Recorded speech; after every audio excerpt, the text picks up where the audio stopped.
Welcome back to Trekyards Originals, everyone. I'm your host, Captain Foley. And I'm your other, and some say better host, Commander Cockings. Who says that, Samuel? My mum and some others out there, probably. Maybe, always. Probably. Moving on. It's time to take a fan-created ship and flesh it out in true Trekyards fashion. Today we have joining us Mr. Mario Merino with his ship, the Gagarin-class USS GRAU. Welcome to the show, Mario. Glad to be here. Thank you. All right, gentlemen, let's create some side cannon, shall we? Indeed. So, the ship was an experimental deep space explorer design launched in the year 2280. There were only originally 8 planned for construction, but only 6 space frames actually made it into production. The last 2 were dropped in favour of the new and more refined Excelsior design, when it was decided that the Excelsior was the direction Starfleet wanted to go for the next step in Starship evolution. The Gagarin class was 430 meters long with a crew of 550 and an evacuation limit of an additional 300 personnel in emergency situations. The ship has a total of 21 decks, the same as the Constitution class refit. The ship's recommended cruising speed was warp 8.2 with a max warp speed of warp 12. Old warp scale here, remember, guys. These improvements to engine performance via newly developed warp coils outshone the older Constitution's cruising distance by as much as 33%.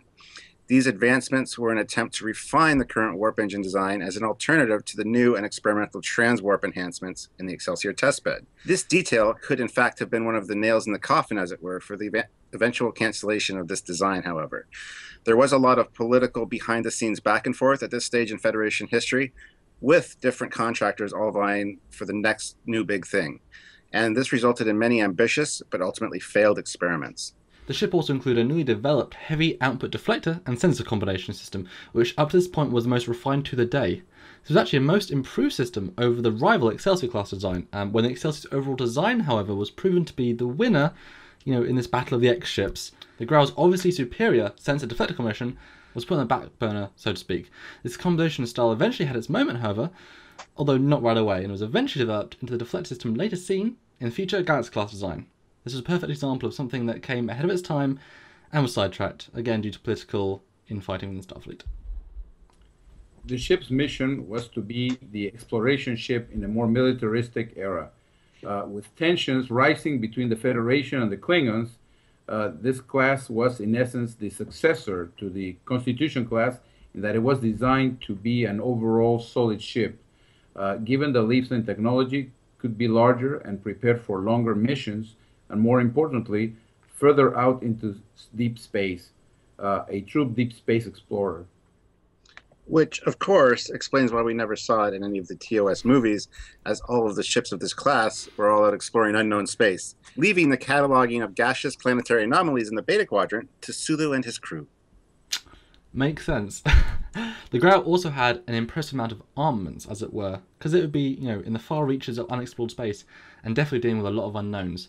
As such, a total of 16 phaser arrays were present, as well as 2 forward-facing torpedo tubes, with enhanced loading systems. Unlike the Enterprise refit, which was relatively slow to launch, this was a honed system that allowed for a far more effective delivery of photon torpedoes. This new design also sported newly enhanced larger impulse engines, which increased output while at the same time decreased both energy expenditures as well as needing minimal servicing and repair times due to less strain being placed on the engines. These engines gave the Grau not just enhanced power at impulse, but also greater maneuverability, which despite its increased size still outperformed the Constitution class dramatically. This improvement was standard throughout the fleet from this point onward. The ship had a standard shuttle bay located at the rear, which housed 3 standard shuttles, 2 smaller shuttle pods, and 4 work bees to carry out any emergency repairs should the need arise. A new feature of this class design was a secondary shuttle bay mounted at the rear base of the saucer section, directly where the neck connected to the saucer. This secondary shuttle bay only had enough room for 2 multi-purpose shuttlecraft, one ready to launch at a moment's notice and the other stored below the bay as a backup. The shuttle could carry up to 8 people and was specifically designed for high-speed maneuverability as well as dramatic atmospheric performance. It was armed with 2 Type 1 phaser arrays as well as a single, smaller, Type 3 360-degree phaser assembly. There was an express dedicated turbolift, as it were, directly from the bridge to this small shuttle bay, which was generally only used in emergencies or for specific mission profiles by any of the command crew if the need arose. These shuttles also acted as a captain's yacht should he require one. And we all know how us captains like to take the yacht for a spin from time to time. But we commanders don't get a yacht, so I wouldn't know. No, but you do borrow it occasionally. Another unique feature of the ship was a lower observation and away mission command center, an experimental concept which was supposed to increase away mission and landing party effectiveness via real-time tracking from geostationary orbits. The room was located at the end of the underside of a secondary hull and consisted of 8 transparent aluminum windows, which were positioned beneath a transparent aluminum floor. It had 3 computer terminals, each with its own unique operations. A centrally located 2-operator multi-purpose science console, which had the ability to track away missions by displaying computer readouts and away mission-specific information, such as vital signs, environmental conditions, as well as native life form readings, on both the floor and the outer windows of the observation deck. The 2 control panels situated to each side of the room were used as both main library computer access as well as for remote transporter controls for the main away mission transporter room, which was located just behind the observation deck. When there's no away mission underway, this observation deck was a place for the crew to relax and view any number of stellar phenomenon they may be passing, or even just stargazing when they're at warp. It's pretty. Actually, be the other way because it's facing mirrors. It'd be like. Yeah. The central console could, in this case, display information on any planetary bodies or stellar phenomenon, as well as magnify any details that the crew would like to study or admire in their free time. Think of it as the ultimate observation lounge combined with an away team operations room. This was also used as a place to impress visiting dignitaries or any VIPs that may be visiting the ship. If there was a first contact, this is where they would share their first sorry and brandy as they viewed their new friend's planet from high above. Interesting fact, one of these ships was still in service when it came to the Dominion War and can be seen in several of the battles. While not at the front lines, the ship was retrofitted and brought up to scratch when it was clear that Federation needed every available ship to help win back the Alpha Quadrant. After the last ship of its class, the USS GRAU, was retired from active service, it was restored to its original condition and placed in the Starship Museum on Alpha Centauri. The creator was thrilled as the previously retired vessel was destroyed by Nausicaan while en route. So finally, a Gagarin class was added to their extensive museum as a testament to the exploration of the 23rd century. Finally. The most famous Gagarin-class vessel was the USS GRAU, named after legendary Peruvian naval hero Admiral Miguel Grau Seminario. He took part in the War of the Pacific, which lasted from 1879 to 1884, and died in the naval battle of Angamos against superior forces on October 8th, 1879. He was known as the Knight of the Seas for his chivalry and humanity, and is esteemed by both Peruvians and Chileans. His ironclad, the Huáscar, is still afloat today as a museum ship in Chile. Our ship was named after Admiral Grau because of his heroism and sense of duty and sacrifice. So now it's time for the behind-the-scenes part of the show.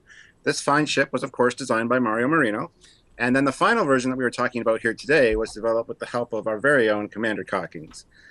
And as with all Trekyards originals, all 3 of us sat down and worked out various details and aspects of this ship, both structurally as well as backstory-wise. It is truly a collaborative effort here when we make these shows for you guys. So Mario, when did you first design this ship, and what was your initial inspiration? I started thinking about creating my own ship design in early April of this year. While at first it was a reaction to the new movie version of the Enterprise, I soon realized it would have been too arrogant of me to redesign the legendary ship, so it became a whole different class of vessel. To be frank, my inspiration was my dislike for the J.J. Price. I wanted a ship with properly placed, sleek warp nacelles, a streamlined engineering section, and smooth overall lines. Yeah, indeed. The original design fitted in better to post-TNG era, yet you wanted it to be in the movie era. So we worked together on how to get the basics of the ship while making it fit into that time period. And because you yourself was modelling the ship, you had to make changes as you went. So tell us, Mario, what was it like working with me on this design, And what do you think of the developments and changes and improvements we made? Well, the shape of the ship evolved over several weeks. That's the external part of it, right? The initial design had a much smaller secondary hull, certainly not as deep as the final design, and the warp nacelles were a bit longer too, maybe too long. Uh, Working with Samuel was a lot of fun, and because he certainly understands the concept of what a starship is, and has a very good eye for the small details too, and those are the things that make it real, you know. Um, uh, the A lot of time was spent making an interior because we didn't want just bright light on the windows. So a lot of furniture and stuff was added, especially a lot of thought went into the construction of the observation bay, observation deck. Um, and the Photoshop images that Samuel sent me were crucial in the creation of the CGI model. I agree with all the improvements he made because they contributed to make the final design even more authentic, fleshing it out. You know, the original deformation cage stayed the same, with only points being tweaked to manipulate the shape of the model. That's before you freeze your mesh. You know, you mess with your NURBS cage. We had to reconsider some of the changes, such as additional torpedo tubes in the engineering hull. Well, Mario, now it seems that Samuel's head is too big for his display window. I didn't say anything. You had a smug look of satisfaction on your face that whole time. So, Samuel, overall, what elements of this design can we see your handiwork in? Well, once we worked out the time period and the role of the ship and also the size, which is pretty important, it's only natural to show that in the design by incorporating design elements from that of the Constitution class, the basic shapes anyway, and then the Excelsior in terms of secondary hull, longer nacelles, and sleek overall lines, because it fits neatly in between the two. I also recommend we keep the refits torpedo launchers as they look amazing, and then enhance the impulse engines again to reflect the push to large engines as we saw on the Excelsior. The two unique details I did suggest were the lower observation deck and the next shuttle bay. Both features make it unique and I think stand, as Mario likes to talk with notes, and as mentioned earlier, I did some photoshopping, so I took some of the original renders he sent me, modified them, stretched them. Actually on Skype we had a long session about it to show him what it could look like, and it was our whole process, especially Photoshop the detailing of the observation lounge, or the exterior detail anyway, and I'm really happy with that, and the whole thing in 3D, really great collaboration and a lot of fun. Okay, so now it's time for the discussion part of the show. And my favorite part of this design, I absolutely love the finished profile and the fore and aft views. A very sexy, sleek ship, and I can really get behind this being an actual ship in Star Trek universe and timeline. Kudos to both Samuel and yourself for such an awesome job. Plus, I must say those warp engines are a beautiful take on the refit engine design. A very awesome redesign that I can really get behind. Love those, just absolutely love them. And also those nacelle caps were all Mario and they look great. Yes, they do. Then there's the whole idea of a functional observation lounge / away mission control room. How cool would it be to be standing on a transparent aluminum floor, looking down at a planet and seeing a magnified view of your away team with different computer displays superimposed over top of them? I think it's a very awesome idea that would have definitely been cool to see on screen, and maybe we will someday.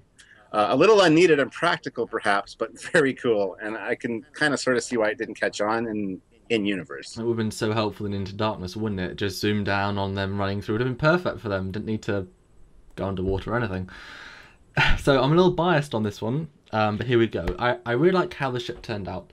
It's a great midway point between the two classes, and I really like the backstory created for her, even in the Dominion Wars. The lone dedicated explorer in a time when deep space exploration was less essential. Plus, I think the observation lounge is really cool. I love the detailing that we all worked to put in the interior. I think it looks really great. I'm looking forward to the renders I'm going to make. They're going to look great, hopefully. It's very cool. And the next Shuttle Bay, it's a different take, but I think it works. Overall, I like this design, and I'm very proud that I was part of her creation. I love the way the design fits into its own niche, in Starfleet, while it still manages to look quite unique. The observation lounge and secondary shuttle bay are great ideas, and the whole ship just looks organically streamlined and clean, while retaining a perfectly round saucer section and a strong neck. Now, of course, comes the part of the show where we got to decide what we don't like. And I hate this part of the show, but I got to say I'm really not a fan of those curvy shaped struts. I think either straight or swept back, like the refit, or even forward would have made this way more elegant. Although that being said, from the side, they do look pretty good. Just not a real fan of the upper or lower views, personally. I think that had the struts been either of the ways that I suggested, then it could definitely say that it would be one of my all-time favorite Federation designs with a 95% Captain Foley approval rating. But with the way the struts as they are, I got to give it an 85. Sorry, guys. Just ruins the aesthetic just a little bit for me. What I don't like, again, hard ones since I actually worked on this and helped get rid of the little niggles I had. Perhaps that we don't get to see the inside of the Shuttle Bay. Would have been cool to invent some new space there. I don't know. Maybe something jumped out to me. It's still the deflector dish, but I know we've said many times on different shows there must have been a variety of different deflector types. So, still worked, and I love our backstory about it. Deflector part was mainly done by Stuart, so good job, Captain. But I have to pick one thing, so it has to be the deflector, but only because it stands out on the design. Not because I don't like it, but what, you guys pushed me into a corner. So I had to say something. Anyway. I would change the shape of the main hangar doors. I may have made them too straight and angular. They do work, but look strange when opened. And that's the reason that the whole design got thrown out. But Starfleet said, I don't like the hangar bay doors, they don't work. Scrap the whole thing. Canon, yes. So Mario, any closing thoughts on this ship? And of course, working with us here on Trekyards. I have really enjoyed working on this project, and I am very happy with the way the ship turned out. It has very clean and flowing lines, and it's also very well proportioned. Working with Samuel and Stuart is always a lot of fun. Their eye for detail, expertise, design feedback, and suggestions have been invaluable in the fleshing out and creation of the USS GRAU. The end result has surpassed all my expectations, and I certainly look forward to our next project together. All right, guys, that's another Trekyards original ship to add to your side canon. Just what we needed, right? So many great ships. The Star Trek universe is truly a huge, huge place where creativity and imaginations run wild, and I love that. Thank you, Mario, for sharing this ship with us all and for joining us here today. You're welcome. Thank you. So if you guys have a ship that you would like us to feature here on Trekyards Originals, please email us at trekyards@hotmail.com, and Samuel or myself will be in touch with you to tell you how to go about doing that. In the meantime, please check out all of our past episodes on YouTube or by visiting trekyards.com. And if you want to support us making this content for you all to enjoy, you can do so by either clicking the donate button on trekyards.com and making a one-time donation, or by visiting our Patreon page and subscribing to help us out on a monthly basis. Also, please like this video and subscribe to the channel, and we will see you all next time. So goodbye from myself, Captain Foley. And me, Commander Cockins. And me, Mario Merino. Bye, everybody.